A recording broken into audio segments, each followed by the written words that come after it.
Je m'appelle Lorraine Bastide, je suis journaliste. J'ai créé le podcast La Poudre et la société de production Nouvelles Écoutes. Le féminisme, c'est une lutte politique dont l'objectif est de se débarrasser d'une domination systémique qu'on appellerait, que j'appelle volontiers le patriarcat.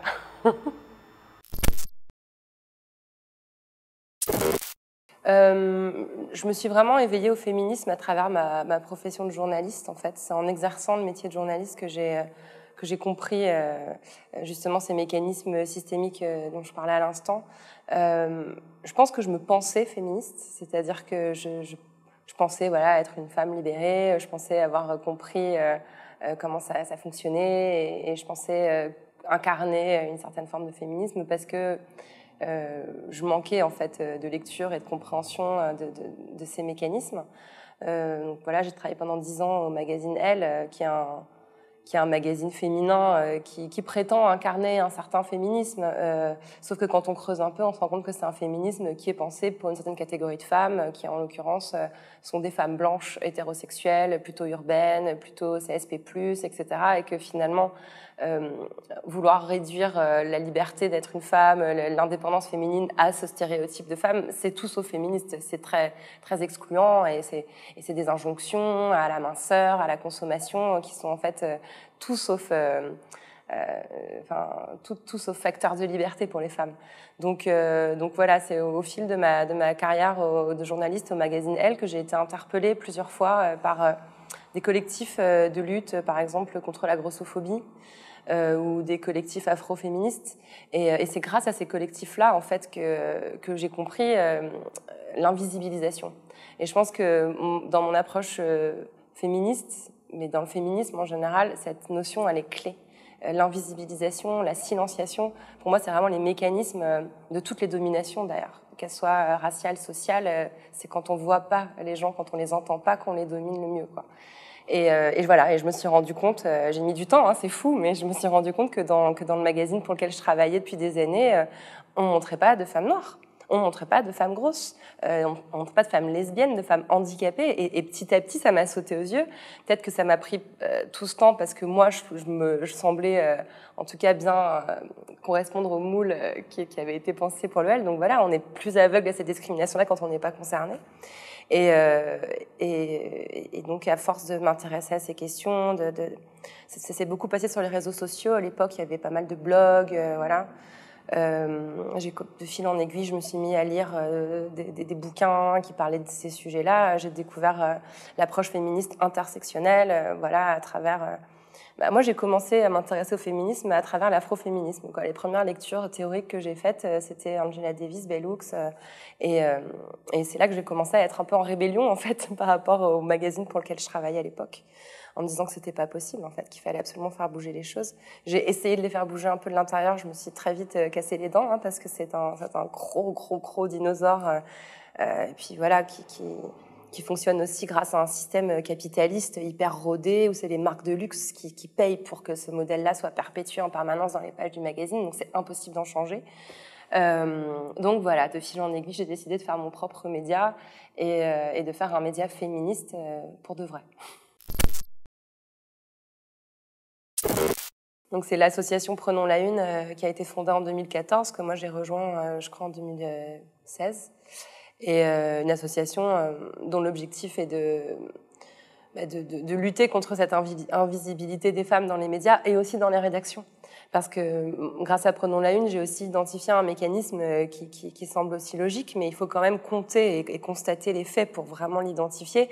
Le fait qu'il y ait si peu de femmes dans les pages des journaux en position d'expertise, on sait que les expertes dans les médias, c'est entre 15 et 20%, hein, partout, tous médias confondus, on ne va jamais au-dessus de 20%. En période de crise, ça diminue. Hein, pendant le confinement, on est tombé à 13-14%. C'est lié au fait qu'il y ait très peu de femmes rédactrices en chef, très peu de femmes qui dirigent des grands médias. Et il y a un effet mécanique où plus il y a de femmes à la tête des rédactions, plus il y a de femmes dans les pages des médias. Et Prenons la Une m'a fait prendre conscience de ce mécanisme-là. Et donc voilà, c'est un double combat au sein des rédactions et au sein des contenus. C'est vrai que la crise du coronavirus a beaucoup accentué les inégalités entre les hommes et les femmes sur plein d'aspects. Enfin, je pense que je pourrais vous parler pendant 1 heure de tout ce que ça a fait. Mais déjà, il y a une raison simple, il y a quelque chose d'assez assez intuitif, c'est-à-dire que cette crise a eu pour effet de confiner les populations à l'intérieur de leur domicile. Les populations, évidemment, qui n'étaient pas obligées de travailler en raison de leur métier. Mais cet effet de confinement au sein de la sphère domestique a forcément un effet très fort pour les femmes, surtout les femmes qui sont en couple hétérosexuel, surtout celles qui ont des enfants, parce qu'elles vont se retrouver forcément plus assignées à la charge domestique qu'en temps normal. On sait que dans 73% des foyers, c'est encore les femmes qui prennent majoritairement en charge toutes ces tâches-là. On a beau dire que ça avance, que ça évolue. Oui, ça évolue, mais vraiment à pas de fourmi, quoi. On est vraiment très loin d'une parité sur ces tâches-là. Ensuite, il y a eu un deuxième effet, c'est le fait que certaines femmes, malheureusement, se soient retrouvées enfermées avec des hommes violents. Très vite, au tout début du confinement, on a eu le chiffre de 30% de hausse dans les plaintes pour violence conjugale, violence domestique. Et évidemment, quand on est H24 enfermé avec la personne qui nous fait subir des violences, forcément, il y a plus de violences. Voilà, et puis de fil en aiguille, tout ça, ça a des effets sur les carrières des femmes. Quand on est dans un couple où il y a un homme et une femme qui sont en charge de s'occuper des enfants, mais qui doivent aussi télétravailler en même temps, qui c'est qui va sacrifier son temps de télétravail? C'est le plus souvent les femmes. C'est pour ça qu'il y a eu ce chiffre aussi qui m'a marqué. Pendant le confinement, les contributions de femmes chercheuses, de femmes scientifiques à des revues de recherche ont dégringolé. Je crois qu'il y a presque moins 80% de contributions de femmes chercheuses scientifiques sur les 2 mois de confinement. Dans le même temps, les contributions d'hommes chercheurs ont augmenté de 50%. Je veux dire, tout est là, quoi. On se rend compte que juste les chercheuses n'ont pas eu le temps de chercher, alors que les hommes ont vraiment beaucoup plus pris la peine d'apporter leur petite pierre à l'édifice à ce moment qu'on était en train de vivre collectivement. Voilà. Et puis le dernier effet, c'est sur les plateaux de télévision, dans les moments de crise, d'autant plus dans une crise qui est présentée aussi sur le plan gouvernemental comme une crise d'ordre martial. Hein. Nous sommes en guerre, donc voilà, c'est vraiment très propre à la France. Il y a des pays où on a vu des dirigeantes femmes parler de soins, parler de solidarité, parler de responsabilité individuelle. Ici, en France, Macron a choisi le vocabulaire guerrier, l'injonction policière, voilà. Et donc, l'effet que ça a eu dans les médias, c'est qu'on s'est tourné vers des experts majoritairement masculins pour tenir cette espèce de discours martial. Donc, voilà. Donc, les femmes qui sont déjà rares, plus rares que les hommes dans les médias, s'en sont retrouvées encore plus silencieuses que d'habitude. En France, le féminisme, je pense, en est à peu près au même endroit que une grande partie du monde, disons du monde occidental, qui a été frappé par la vague MeToo à la fin de l'année 2017. J'espère que je ne dis pas de bêtises. Oui, c'était fin 2017. Voilà, il y a eu une prise de conscience très forte il y a 3 ans sur les violences sexuelles, sur le fait qu'en fait, pratiquement toutes les femmes étaient concernées par ces violences sexuelles. Et ça paraît fou, mais ça a été une révélation pour beaucoup. Il y a eu, je pense, un grand pas qui a été franchi dans la compréhension des mécanismes de la violence sexuelle, que le viol, c'est pas dans une ruelle sombre au milieu de la nuit, comme on a pu... Même moi, quand j'étais adolescente, j'avais cet imaginaire qui était très fortement construit. Là, on a compris que le viol, c'était partout, c'était tout le temps, c'était à la maison, c'était au travail, c'était des femmes riches, des femmes pauvres, que ça concernait en fait tous les milieux, tous les milieux sociaux, culturels et tous les pays. Et ça a été vraiment un moment, je pense, décisif dans le combat féministe. Que j'appelle moi volontiers une 3e vague qui a suivi la première vague qui était plutôt axée sur la participation à la vie politique et à la vie intellectuelle avec le droit d'étudier, le droit de voter. 2e vague, le droit de maîtriser son corps, d'avorter et d'accéder à la contraception. Et cette 3e vague, c'est vraiment celle des violences sexuelles et de la liberté vraiment de disposer de son corps pleinement et réellement. Voilà, donc disons dans une perspective globale, je situe la France vraiment dans cette révolution MeToo. Il y a plein de femmes courageuses qui ont parlé en France, il y a eu beaucoup de livres qui sont parus sur le sujet, il y a beaucoup de journalistes et de militantes qui s'en sont emparées et qui ont porté ces questions dans la société de façon très large. Je pense que les adolescentes d'aujourd'hui comprennent beaucoup mieux que celles d'autrefois ces questions-là. Mais il y a une petite spécificité française quand même. En France, ça bute, quoi. En France, on est le pays de la galanterie, quoi. On est le pays de la gaudriole, quoi. On est le pays des gauloiseries, quoi, comme on dit. Et donc, je pense qu'on est certainement le seul pays au monde où, quand MeToo explose, on a Catherine Millet, Catherine Deneuve et Catherine Robbe-Grillet qui sortent une petite tribune pour dire mais quand même, le droit d'importuner, c'est important pour notre belle culture française, quoi. Comme si la main au cul, c'était aussi important que le vin rouge et le camembert dans notre pays, quoi. Et il y a vraiment de ça. Donc, je pense que voilà, c'est aussi un pays où on a vu des chroniqueurs dans des émissions de radio dire qu'une actrice violée sur un plateau, oui, mais c'est l'art qui veut ça. Enfin, c'est assez hallucinant, en fait. Hein. Donc voilà, moi je dirais que la France en est là. Et puis que malheureusement, le confinement et tout ce qu'on a vécu, j'ai l'impression que ça a beaucoup freiné quelque chose qui était sur le point d'exploser. À la veille du confinement, il y a eu la cérémonie des Césars, qui a été une catastrophe féministe parce que le César a été remis à une personne qui a été accusée de viol par une quinzaine de femmes, la plupart étant mineures au moment des faits. Et il y a eu la réaction magnifique d'Adèle Haenel qui s'est levée et qui a quitté la salle au moment où il a été remis le César. Et puis il y a eu la tribune de Virginie Despentes derrière, que moi je pense mythique. Enfin, on se lève et on se casse. Pour moi, c'est le mot d'ordre pour les 20 ans à venir. Et il y avait de l'espoir. J'avais l'impression qu'on allait tout aller dans la rue et que c'était la goutte d'eau, quoi, ce César-là. Et puis, confinement. donc voilà, je pense... Je pense que le mouvement féministe en lui-même en est là. Néanmoins, le mouvement antiraciste qui est en train de s'intensifier aujourd'hui, pour moi, est lié à tout ça. Et me redonne aussi énormément d'espoir, parce que c'est la même histoire, en fait. C'est une lutte contre les dominations structurelles. Et finalement, lutter contre le racisme systémique, c'est aussi lutter contre le patriarcat. Et voilà, je pense que la plupart des féministes qui sont, en tout cas, sur ma ligne, accompagnent avec joie et enthousiasme ce mouvement-là, quoi.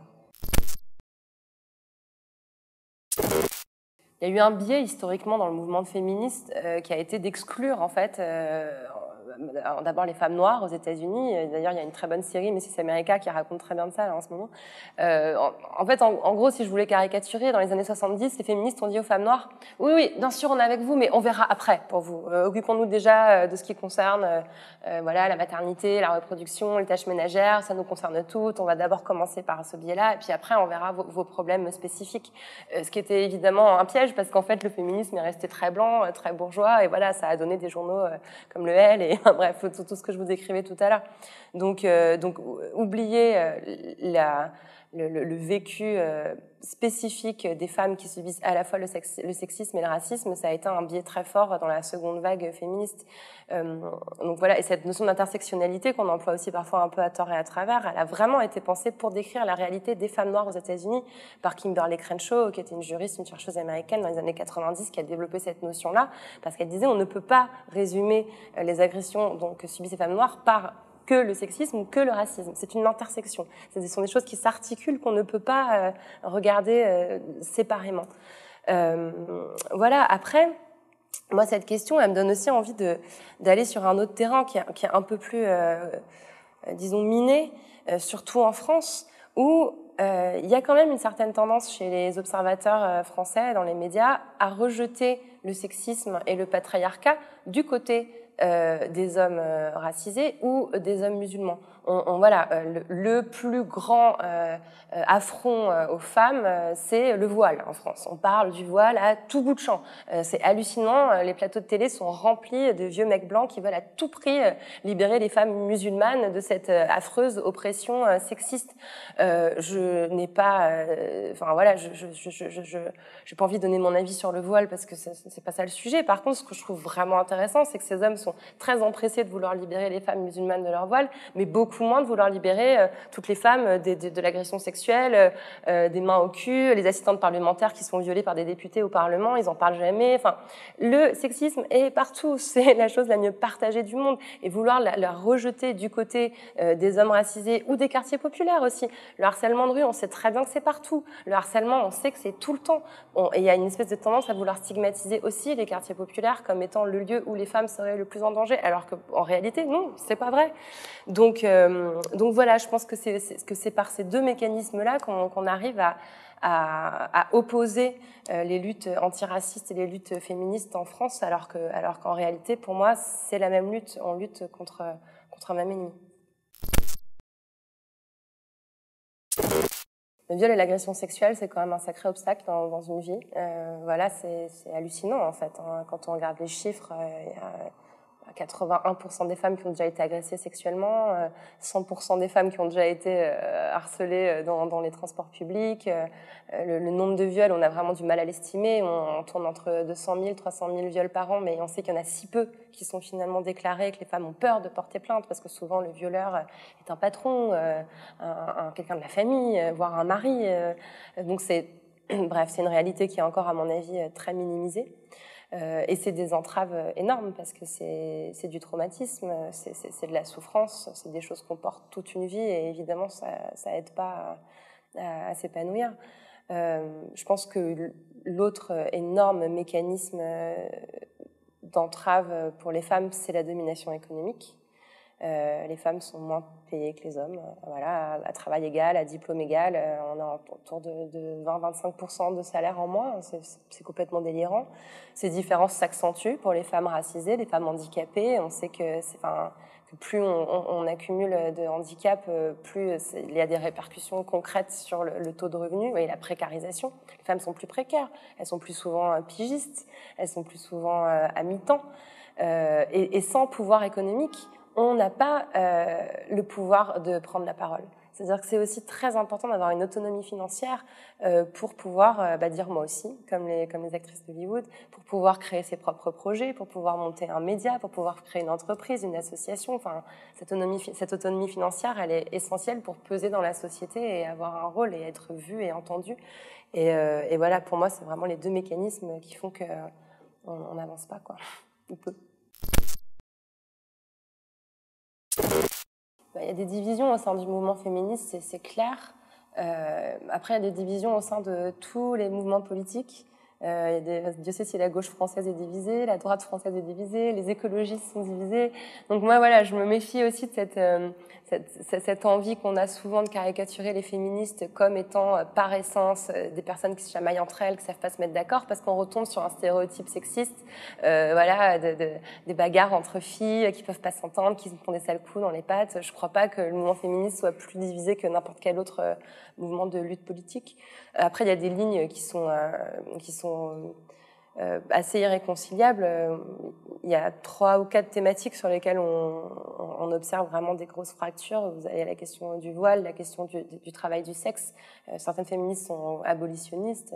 Moi, j'ai du mal à d'ailleurs comprendre ce que ça veut vraiment dire, abolir le travail du sexe, mais en même temps, bref. Bon, c'est pas ma ligne, comme vous l'aurez compris. Et puis d'autres qui voudraient qu'au contraire, on travaille à obtenir un cadre juridique et sanitaire qui permette au travail du sexe de travailler sereinement. Puis les transidentités aussi.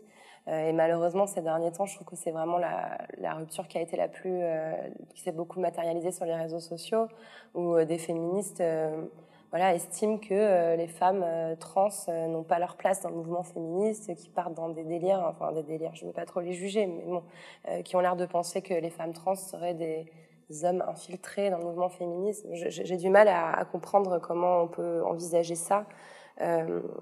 Être une femme trans, c'est quand même aussi choisir une vie où on va subir des discriminations encore plus violentes. Les femmes trans sont plus victimes de violences sexuelles, plus victimes de violences tout court et de précarité. Donc voilà, si elles sont là, c'est qu'elles un choix intime et important pour elles. Donc voilà, ce combat actuel, moi, me laisse un peu perplexe, et je trouve ça dommage. Après, il y a des questions sur lesquelles je pense les féministes se retrouvent toutes, celle des violences notamment, et j'apprécie des efforts de certains collectifs, comme par exemple Nous Toutes, qui a vraiment fait cet effort d'essayer de mettre toutes les forces en commun et de ne pas laisser les divisions prendre le dessus sur la lutte, quoi. Sur les réseaux sociaux, j'ai plein de trucs à dire. Non, mais en fait, sans réseaux sociaux, il n'y avait pas MeToo. enfin voilà, je me méfie aussi de la petite musique. Enfin, c'est quand même horrible, les réseaux sociaux, oui, non. Alors, on va commencer par dire que Internet c'est génial, que les réseaux sociaux c'est génial, qu'un hashtag parfois a plus de pouvoir qu'une décision politique, que c'était super important que MeToo émerge, que sans Instagram, les podcasts, Twitter, Tumblr et tous ces outils numériques, les idées féministes ne se seraient pas répandues comme ça a été le cas ces dernières années. Donc, merci Internet, merci les réseaux sociaux, commençons par là. C'est des outils en tout cas qui sont que les femmes ont eu tout intérêt à manier, dont elles se sont saisies aussi pour pallier la silenciation. Puisqu'on n'a pas accès aux médias institutionnels, puisqu'on ne peut pas devenir directrice d'université, ministre, directrice de cinéma, de musée, éditrice, etc., bah, hop, on prend ces outils-là qui sont gratuits et qui permettent de diffuser très rapidement une idée. Donc voilà. Après, effectivement, c'est un lieu où les féministes, les femmes en général et les féministes en particulier sont très systématiquement visées par du harcèlement. Et c'est encore une fois limpide. Enfin, les femmes sont plus ciblées par le harcèlement en ligne que les hommes. Et les femmes racisées encore plus. Et les femmes noires, c'est hallucinant, c'est plus 84% par rapport aux autres femmes. Enfin, c'est délirant. Et quand on regarde d'ailleurs quel type de harcèlement vont avoir lieu sur les réseaux sociaux, c'est des appels au viol, c'est des critiques liées au physique. On retrouve en fait les mêmes mécanismes que dans la vie réelle, c'est-à-dire que c'est des attaques qui sont très très très sexuées. Donc moi, en fait, j'ai une espèce de théorie à ce sujet. Je me demande si finalement ça arrangeait pas un peu tout le monde, que ce soit les réseaux sociaux, le terrain de jeu des féministes, mais aussi voilà de ceux qui luttent contre l'homophobie, le racisme. Je me demande si finalement on nous a pas un peu laissé faire mumus de ce côté-là, puisque on produit des contenus qui sont gratuits, mais qui nous appartiennent pas. C'est quand même aussi extraordinaire. Le travail très important des militantes féministes antiracistes et anti-homophobie sur les réseaux sociaux, c'est une production de sommes, de savoirs, de références, de bibliographies, d'images, c'est un travail gratuit en fait. C'est quand même délirant. Enfin, elles devraient être rémunérées comme des journalistes ou comme des autrices, ces femmes-là. Donc c'est un travail gratuit. Des contenus qui ne leur appartiennent pas et en plus qui sont régulés selon des espèces de règles obscures déterminées dans la Silicon Valley où on ne comprend pas pourquoi un post va être censuré sur Instagram ou pas. Les militantes anti-grossophobie l'ont beaucoup rappelé ces derniers temps quand il y a une photo d'un corps gros dénudé, enfin d'un corps de femme gros dénudé sur Instagram, systématiquement il est censuré. Alors qu'on a 10 000 mannequins en taille 34 qui posent au bord de leur piscine sans que leur photo soit jamais censurée. Qu'est-ce qui se passe? Quel est l'algorithme? Il y a des gens qui signalent. Il y a très peu de transparence. Et finalement, voilà, je me demande si ça arrangeait pas tout le monde que ce soit notre seul espace médiatique. Une petite théorie un peu complotiste, hein, je le reconnais, et puis je pense que ça s'est fait de façon inconsciente, hein, mais voilà, je me dis qu'aujourd'hui, c'est plus assez, c'est pas assez. Moi, je veux que ces militantes, elles dirigent des médias, elles dirigent des chaînes de télé, je les veux dans la vraie vie aussi, quoi. Vous vous rappelez, en 2012, Najat Vallaud-Belkacem avait proposé les ABCD égalité dans les écoles primaires et les collèges, qui était une idée un peu toute simple. C'était éduquer les enfants à l'éducation entre les genres, les sensibiliser aux discriminations, faire un peu d'histoire des femmes. Enfin, c'était vraiment pas bien méchant, hein. Et ça avait suscité une levée de boucliers mais vraiment flippante en fait, hein. Des parents qui avaient commencé à organiser des grèves parce que la théorie du genre entrait dans les écoles, qu'on allait apprendre aux garçons à mettre des jupes, qu'on allait les forcer à être homosexuels, enfin bon, des délires. Et ça, c'est, je pense, aussi très français où on a peur de théories du genre qui n'existe pas, hein. Le genre, on le pense, c'est une façon d'envisager la société, c'est une lecture, c'est pas une théorie. Et donc ce projet avait été abandonné, alors que évidemment que la clé elle est là. Évidemment qu'il faut commencer dès l'école à sensibiliser les enfants à ces questions-là. Et évidemment, dans les manuels scolaires, c'est une catastrophe à quel point on ne parle pas de la vie des femmes. Cette silenciation, cette invisibilisation, elle est partout, elle est tout le temps. Moi, je sais qu'avec mes enfants, j'essaye déjà beaucoup de compenser ça, de les sensibiliser. Là, pendant le confinement, on recevait les exercices d'histoire. Écrivez en 2 lignes la biographie de ces 10 personnages historiques du XXe siècle. Que des hommes, à part Marie Curie. On a eu Marie Curie et après Gambetta, De Gaulle, enfin bref, que des hommes. Et voilà, et moi, avec mes enfants, j'essaie de leur faire un peu de recherche, de leur montrer des figures de la résistance, de l'antiracisme aux États-Unis, parce qu'il y en a plein des femmes passionnantes, en fait, qui ont juste été méthodiquement effacées, quoi. Pourquoi? Parce que l'histoire a été écrite pendant des siècles par des hommes. Donc voilà, on retrouve aussi le même mécanisme. Peu d'historiennes, peu de femmes qui dirigent des universités d'histoire, bah, du coup, une histoire qui parle peu des femmes. C'est comme ça.